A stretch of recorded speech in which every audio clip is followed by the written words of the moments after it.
بسم اللہ الرحمن الرحیم والتین والزیتون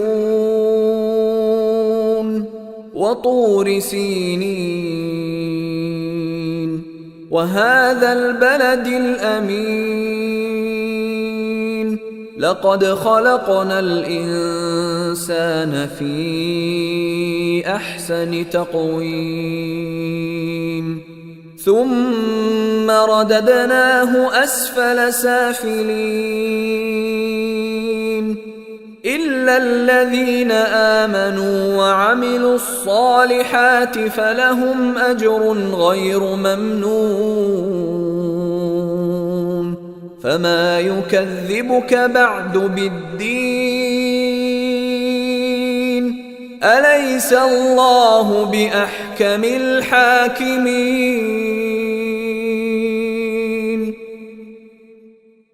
رب العالمین نحمدہ نصلی علی رسولہ القریب فاعوذ باللہ السمیع العلیم من الشیطان الرجیم من حمزہ ونفثہ ونفخہ بسم اللہ الرحمن الرحیم ربی زدنی علما اللہم ربی زدنی علما رب اشرح لی صدری ویسر لی امری واحلل عقدۃ من لسانی یفقہوا قولی اللہم اجعلنا منہم من الذین آمنوا وعملوا الصالحات وتواصوا بالحق وتواصوا بالصبر آمین یا رب العالمین اللہم نور قلوبنا بالقرآن یا ارحم الراحمین آمین یا رب العالمین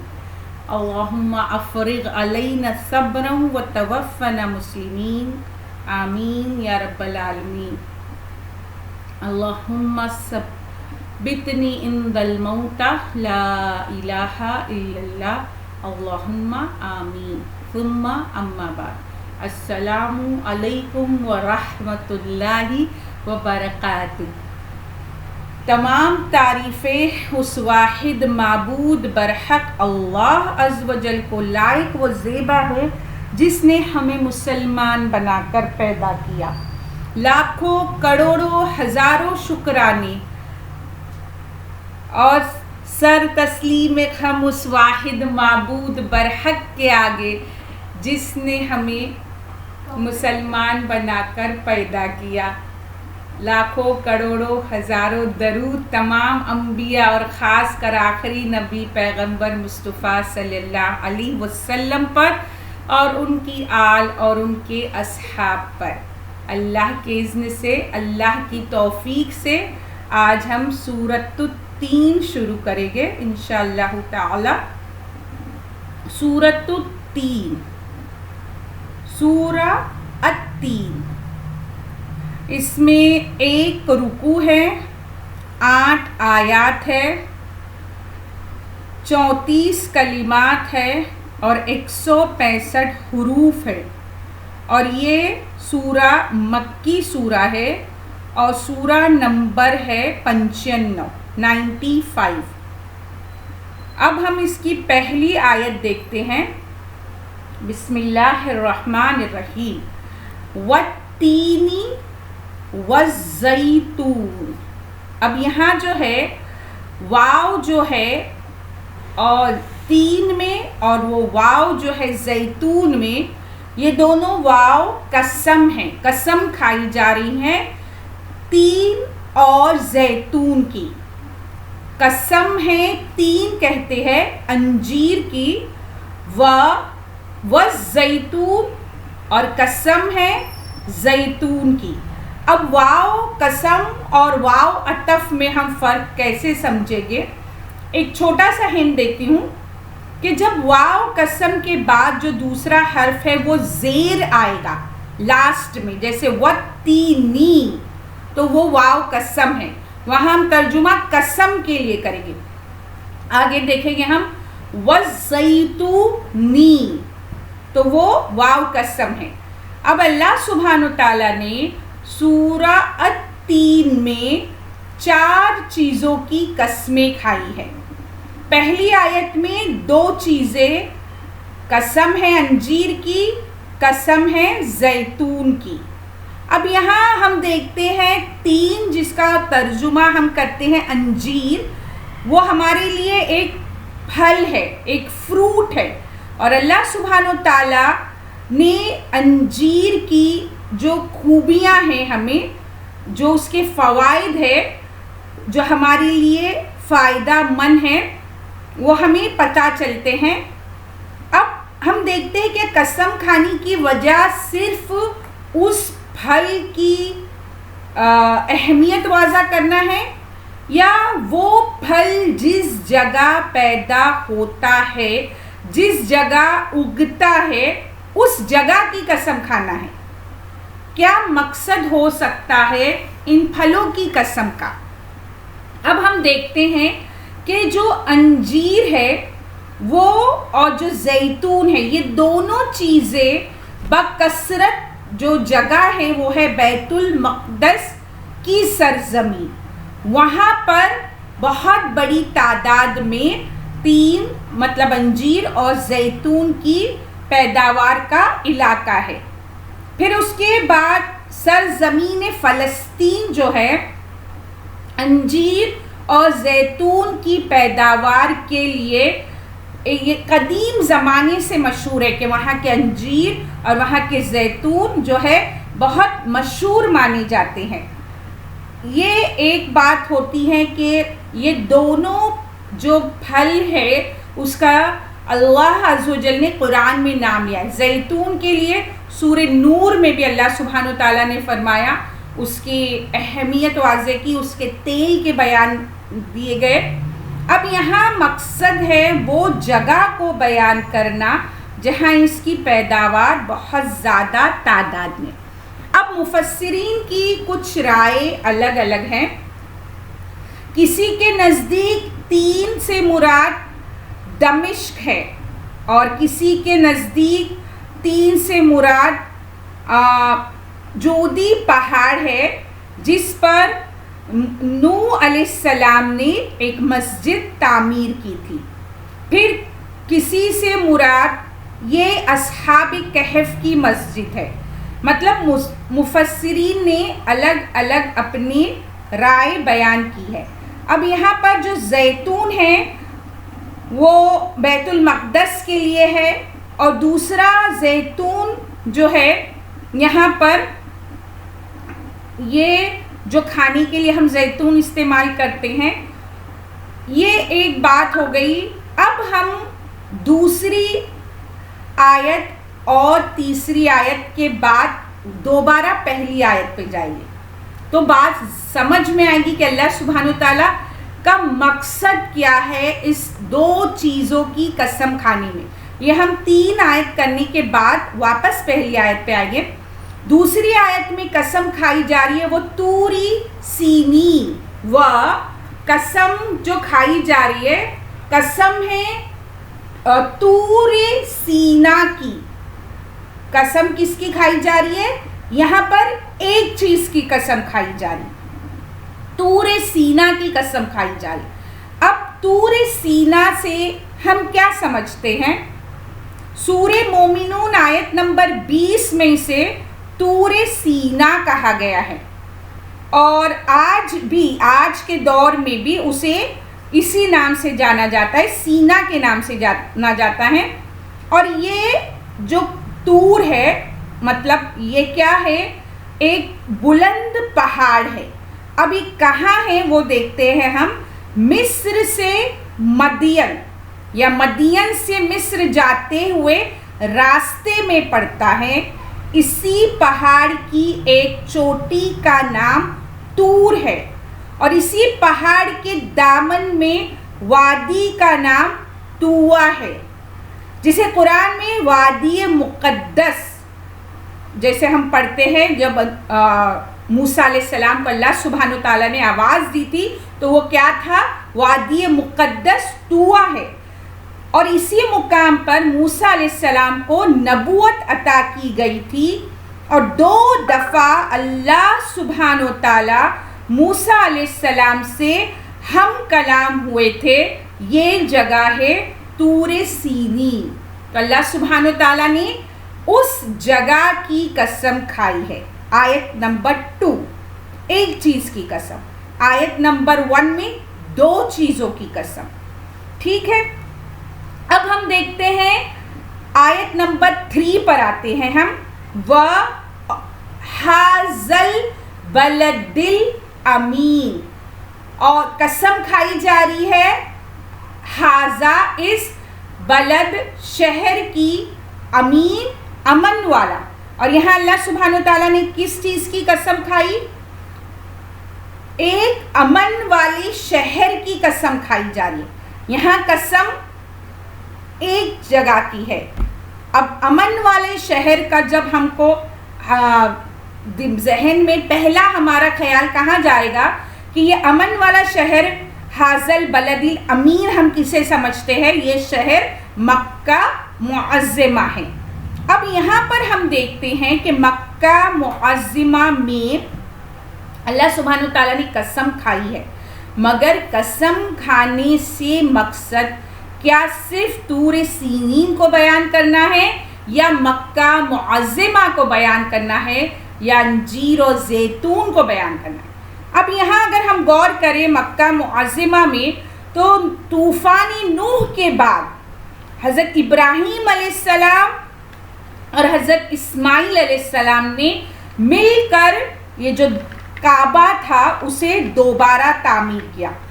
پھر اسماعیل علیہ السلام نے اپنی پوری زندگی یہاں بسر کی، اور یہاں افضل الانبیاء آخری الزماں پیدا ہوئے، مطلب آپ صلی اللہ علیہ وسلم کو یہاں پر نبوت عطا کی گئی، اور ابراہیم علیہ السلام نے اللہ سبحانہ تعالیٰ سے دعا کی تھی کہ اس شہر کو امن والا بنا دے، اور ان کی دعا قبول کی گئی، اور 2500 سال گزرنے کے بعد اس شہر کا احترام بدستور قائم رہا۔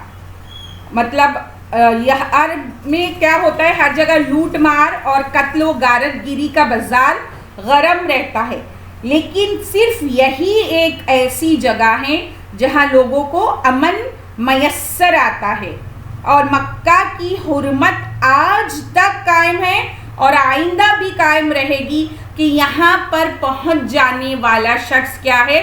امن میں آ گیا، اب اسے کوئی تکلیف نہیں پہنچا سکتے گا۔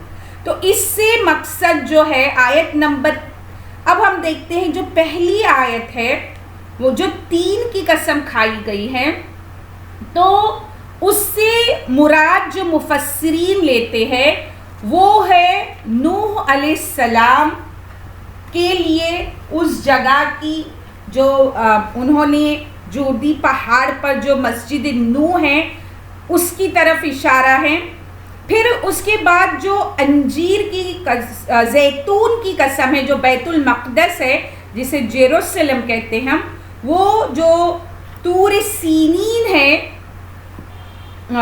جو زیتون ہے وہ عیسیٰ علیہ السلام کی، مطلب وہاں پر جو ہے اللہ سبحانہ تعالیٰ نے انہیں اس جگہ پیغمبر بنا کر بھیجا تھا، اور جو طور سینین ہے وہ موسیٰ علیہ السلام کے لیے آتا ہے، اور جو حاذا البلد الامین ہے وہ ابراہیم علیہ السلام اور رسول اللہ صلی اللہ علیہ وسلم، یعنی اللہ سبحانہ تعالیٰ نے یہاں 4 چیزوں کی قسم کھا کر 5 اولو العزم انبیاء ان کی جگہ جہاں وہ پیدا ہوئے اور جہاں وہ نبی بنا کر مبعوث کیے گئے اور جہاں انہیں کتاب عطا کی گئی اس جگہ کی قسم کھائی ہے۔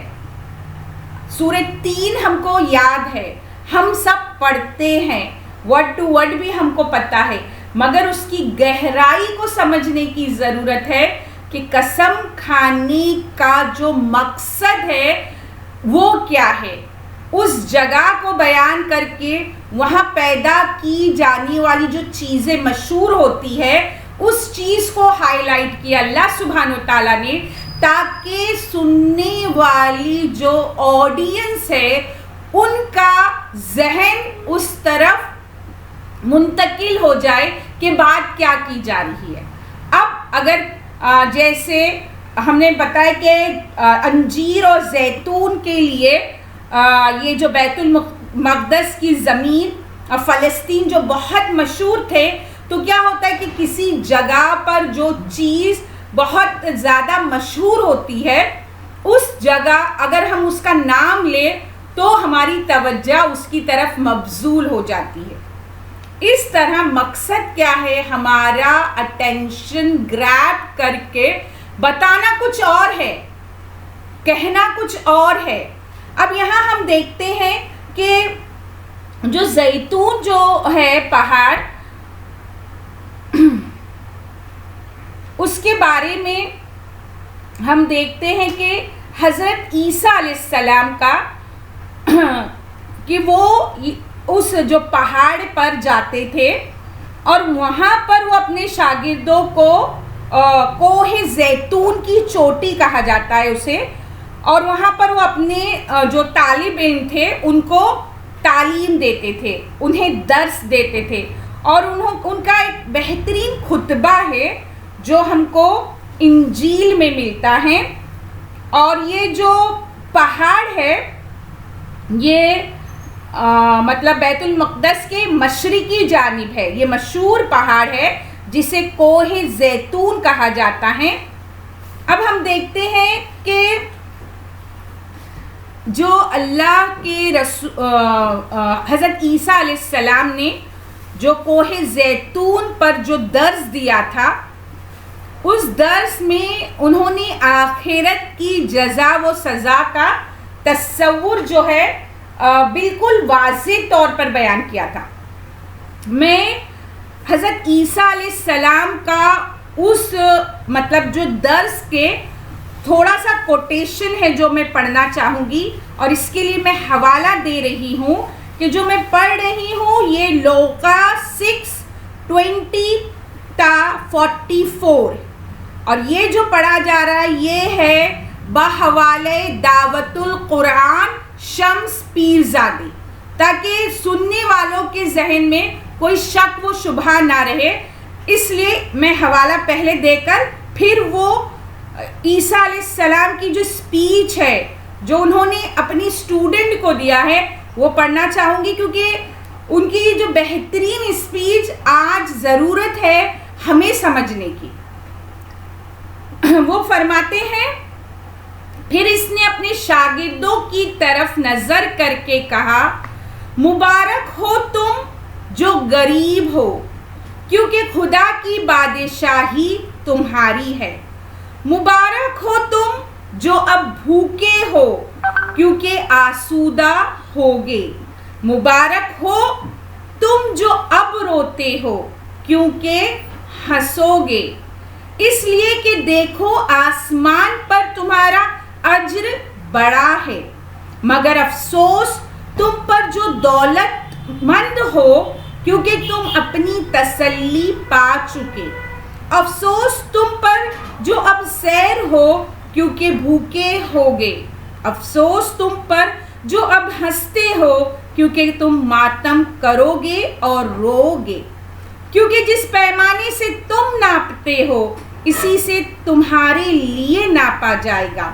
کیونکہ کوئی اچھا درخت نہیں جو برا پھل لائے، اور نہ کوئی برا درخت ہے جو اچھا پھل لائے.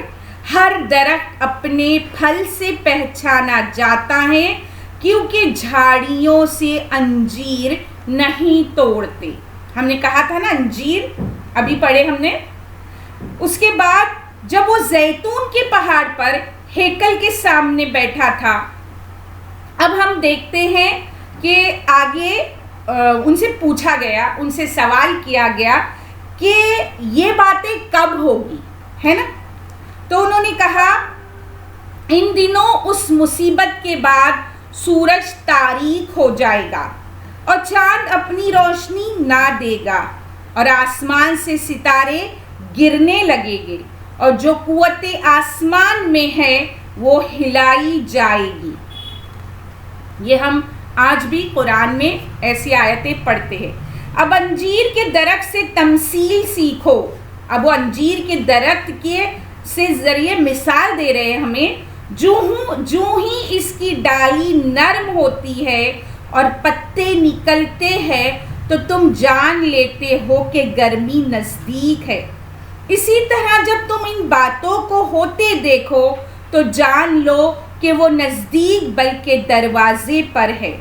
میں تم سے سچ کہتا ہوں کہ جب تک یہ آسمان باتیں نہ ہو لے یہ نسل ہرگز تمام نہ ہوگی.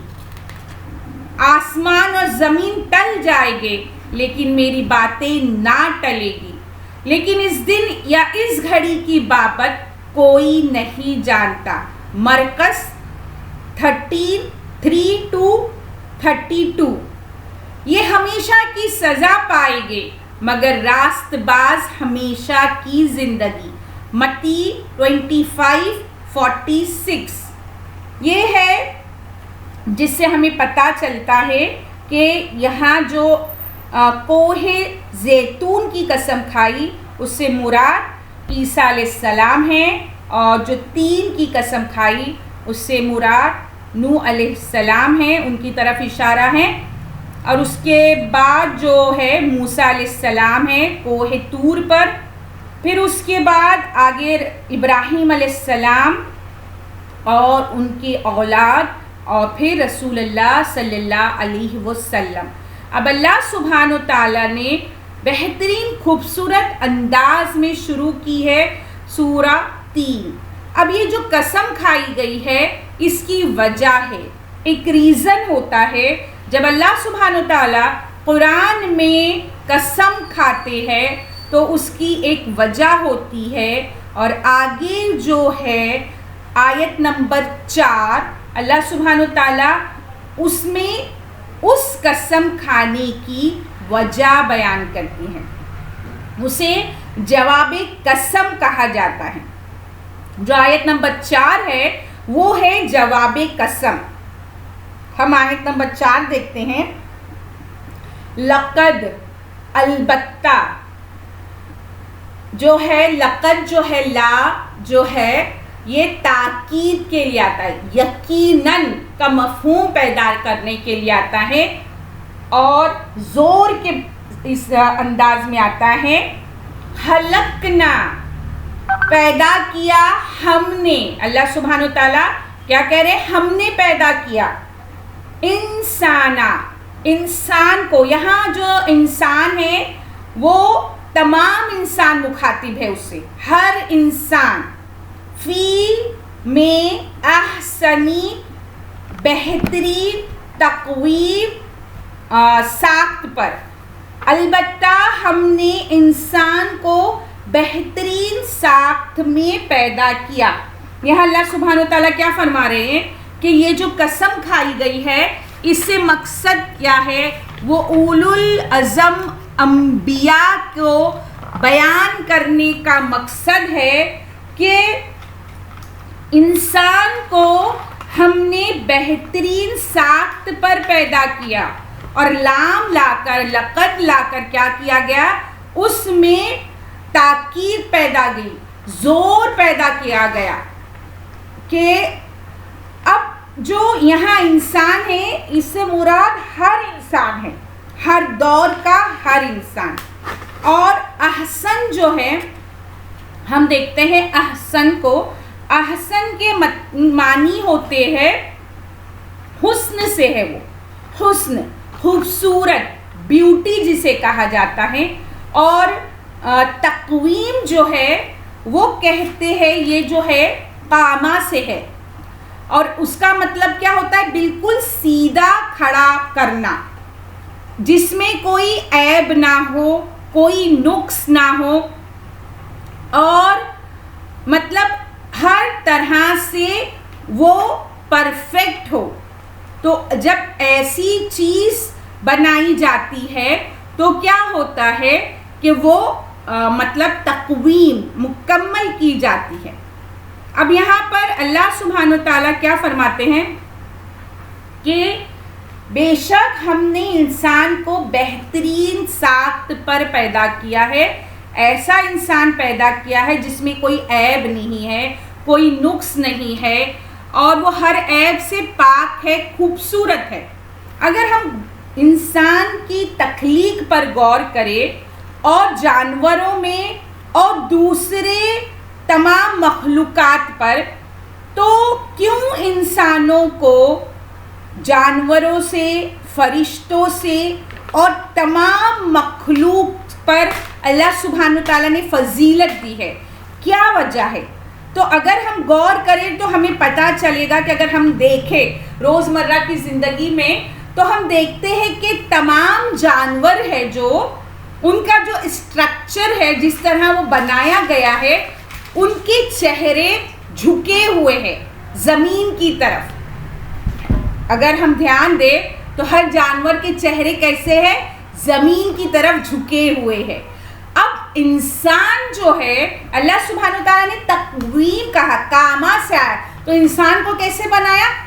اسٹریٹ، کھڑا ہوا، ہمارے چہرے نیچے کی طرف جانوروں کی طرح نہیں ہے، ایک بات۔ دوسری بات یہ ہے کہ جانوروں میں اور تمام جو ہم مخلوقات دیکھتے ہیں، پرندوں کو دیکھو، ہر مخلوق کو دیکھو، کسی کو وہ شرف نہیں حاصل ہے جو انسان کو اللہ سبحانہ تعالیٰ نے دیا کہ اسے ذہن جیسی جو بہترین نعمت عطا کی، جس نے اسے ممتاز کیا ہر مخلوق سے۔ پھر تیسری چیز، اللہ سبحانہ تعالیٰ نے انسان کو وہ درجہ عطا کیا کہ فرشتوں کو کہا کہ آدم کو سجدہ کرو، مطلب فرشتوں سے بڑھ کر اللہ سبحانہ تعالیٰ نے انسان کو درجہ دیا۔ پھر اس کے بعد اللہ عز و جل نے جب رسول اللہ صلی اللہ علیہ وسلم کو معراج پر بلایا، تو سردار ہے جبرائیل امین، فرشتوں کے سردار، لیکن ان کی ایک حد، ایک لمٹ تھی، انہیں اس سے آگے نہیں جانے دیا گیا، جبکہ انسان کو فرشتوں سے اوپر بلایا اللہ سبحانہ تعالیٰ نے۔ تو اللہ سبحانہ تعالیٰ کیا بتا رہے کہ میں نے انسان کو ذہن دیا، آنکھیں دی، کان دیے، دل دیے، سوچنے سمجھنے کی صلاحیتیں دی، اور خوبصورت بنایا تمام مخلوق سے، اور ارادے کی، اختیار کی آزادی دی۔ جس طرح ہم دیکھتے ہیں کہ سورہ شمس میں آتا ہے، شاید فسواہا، کہ ہم نے اس کو، اس کی نوک پلک کو سوار دیا، بالکل اسے ٹھیک کر دیا، پھر اتنا بہترین انسان بنایا۔ اور غور کرنے کی بات ہے کہ اگر ہم اپنی بدن کا یا اپنی فزیکل، صرف ہم اپنے جو اپیرنس ہے اس پر دھیان دیں، تو ہم کو احساس ہوگا کہ جو ہمارا دل ہے اور جو ہمارا ذہن ہے، دماغ ہے، اس کو اللہ سبحانہ تعالیٰ نے بے انتہا پروٹیکٹ کیا ہے، اس کے اوپر جو ہڈیوں کا ڈھانچہ ڈال کر اسے ایک دم اندر بہت محفوظ رکھا ہے۔ بہت ہارڈلی ایسا ہوگا کہ ہمارا ذہن اور ہمارا ہارٹ کسی ایکسیڈنٹ کے تحت یا کسی ایسے حادثے کے تحت اسے نقصان پہنچے گی، کیونکہ اسے بہت اللہ سبحانہ تعالیٰ نے بہت حفاظت کے ساتھ اس کا اہتمام کیا ہے۔ اب اتنی بہترین ہم مخلوق ہے، اور اللہ سبحانہ تعالیٰ بولے کہ وہ جو انبیاء ہے، نوح علیہ السلام یا عیسیٰ علیہ السلام یا موسیٰ علیہ السلام، ابراہیم علیہ السلام ہو یا رسول اللہ صلی اللہ علیہ وسلم، وہ سب انسان ہی تھے، تمہاری ہی طرح، ان کو میں نے ہی پیدا کیا، لیکن وہ اپنی اچھائیاں جو احسن تقویم کے ذریعے کہاں پہنچے؟ ابراہیم علیہ السلام کہاں پہنچے؟ اپنے ذہن کا استعمال کر کے۔ رسول اللہ صلی اللہ علیہ وسلم کہاں پہنچے؟ عیسیٰ علیہ السلام اور موسیٰ علیہ السلام۔ اور تم جو انسان ہو، میں نے تو ہر ایک کو ایک جیسا بنایا ہے، ہر ایک میں صلاحیتیں دی ہے۔ تمہارا ذہن جو ہے ایک لائبریری ہے، ایک کمپیوٹر ہے، اتنا سب کچھ ہے تمہارے پاس۔ اب میں نے تمہیں کیا کیا ہے کہ تمام مخلوقات میں ایک تاج پہنایا ہے، اور وہ تاج کون سا ہے؟ اشرف المخلوقات کا تاج. اور اس تاج کے پہننے سے تم کیا ہو گئے ہو؟ تم نمایاں ہو گئے ہو، تم بہترین انسان بن گئے ہو. یعنی اللہ سبحانہ تعالیٰ نے ہمارا اسٹرکچر ایسا نہیں بنایا کہ ہمارا ایک پیر بہت لمبا اور ایک پیر بہت چھوٹا، ایسے ایب نارمل نہیں بنایا. ہمارا ایک پیر ایک دم ہاتھ لمبا اور ایک ہاتھ ہے ہی نہیں، یا ایک ہاتھ ایک دم چھوٹا، ایسے نہیں بنایا. 2 آنکھیں، ایک ناک، 2 ہونٹ، 2 کان، ہمیں ایک آنکھ کا نہیں بنایا، سمجھے؟ تو یہ ہے پرفیکشن، یہ ہے ہمارے نوک پلک کو سنوارنا. ہمیں الگ الگ رنگ دیے، خوبصورت آواز دی. تو یہ سب کیا؟ دیکھنے کی صلاحیت. بھلے جانور بھی دیکھتے لیکن ویسے نہیں دیکھ سکتے جیسے انسان دیکھتا ہے. وہ سنتے ہیں لیکن وہ ویسے نہیں سن سکتے جیسے انسان سنتے ہیں. تو ہر طرح کی خوبیوں سے اللہ سبحانہ تعالیٰ نے ہمیں کیا کیا ہے؟ مالا مال کیا ہے.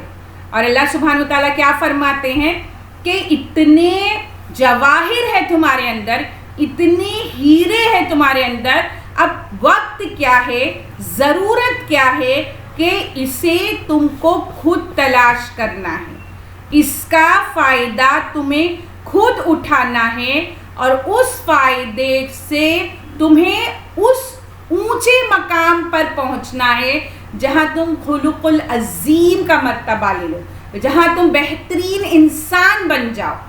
ہر انسان بن سکتا ہے. یہ اللہ سبحانہ تعالیٰ سورہ 3 میں ہمیں بہترین ساخت پر پیدا کرنے کی یہ وجہ بیان کرتے ہیں.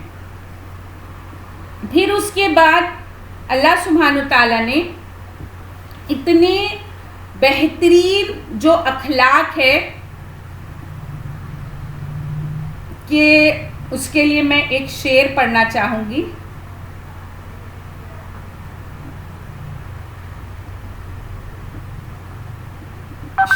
شعر کچھ اس طرح ہے: عروج آدم خاکی سے انجمن سہمے جاتے ہیں کہ یہ ٹوٹا ہوا تارا ماہ کامل نہ بن جائے. کہ اللہ سبحانہ تعالیٰ نے یہ جو قسم کھائی ہے اس کی وجہ یہ ہے کہ جو پاکیزہ نفوس، اخلاق و کردار کے اعلیٰ معیار جو ہے ان کی عظمت نے کیا کیا ہے؟ آسمان کو چھو لیا ہے. تو آج ہمیں اپنے اندر جو صلاحیتیں ہیں ان کا صحیح جگہ استعمال کر کے ان چیزوں سے فیض یاب ہونا ہے جو ہمیں اشرف المخلوقات بناتی ہے. آج ہم 3 آیتوں پر ختم کریں گے. کل انشاءاللہ تعالی 3 آیتیں اور ہوگی. انشاءاللہ تعالی کل ہم آگے لیں گے. اللہ سبحانہ تعالیٰ سے دعا ہے کہ وہ ہمیں ان آیاتوں کا مطلب سمجھنے کے بعد اس پر اس طرح عمل کرنے کی توفیق عطا کرے جیسے کہ حق ہے. اللہ سبحانہ تعالیٰ سے دعا ہے کہ قول اور فعل کے تضاد سے بچائے، بولنے سے زیادہ عمل کرنے کی توفیق عطا فرمائے. وآخر الدعوانا الحمدللہ رب العالمین. السلام علیکم ورحمۃ اللہ وبرکاتہ. بسم اللہ الرحمن الرحیم. سبحانک اللہم نشہد ان لا الہ الا انت نستغفرک ونتوب الیک. بسم اللہ الرحمن الرحیم. ربنا تقبل منا انک انت السمیع العلیم وتب علینا انک انت التواب الرحیم. بسم اللہ الرحمن الرحیم.